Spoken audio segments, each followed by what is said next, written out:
আসসালামাইকুম সবাইকে। আজকে আমরা কয়েকটা বর্ণকে উচ্চারণ শিখব, প্লাস তার সাথে সাউন্ডগুলো কীরকম হবে এবং এই সাউন্ডগুলো সিম্বলিক আকারে কিভাবে কোন কোন সিম্বল ইউজ করে সেই সাউন্ডগুলোকে এক্সপ্রেস করা হয়, এবং অ্যাট দ্য সেম টাইম এই সাউন্ডগুলো দিয়ে এক্সাম্পল হিসেবে শব্দগুলোকেও আমরা শিখব আজকে। হ্যাঁ, তো এখানে আমার খুব প্রিয় একজন শিক্ষার্থী আছে, ও নিজেই বলবে। বলো।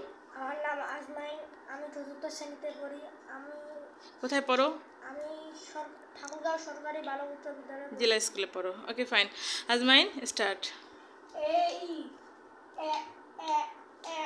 অ্যাপল, বি ব ব ব বল, সি খ খ খ খ্যাট, D D D D doll, E E A A A F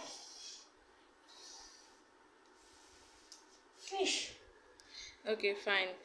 ইটা একটু মনে হয় ভুল করলা না? ইটার মানে বর্ণের নাম হচ্ছে ই, বাট উচ্চারণটা হলো এ। এ ওকে, মনে থাকবে? আচ্ছা, ঠিক আছে। তো আসলে মূলত বর্ণগুলোর নাম একরকম, এর সাউন্ড আলাদা। যেমন মনে করো, আমরা যদি এখানে 5 জন মানুষ থাকি, 5 জনের 5টা নাম আছে, তাই না? কিন্তু 5 জনের কণ্ঠস্বরটা আলাদা, ঠিক আছে?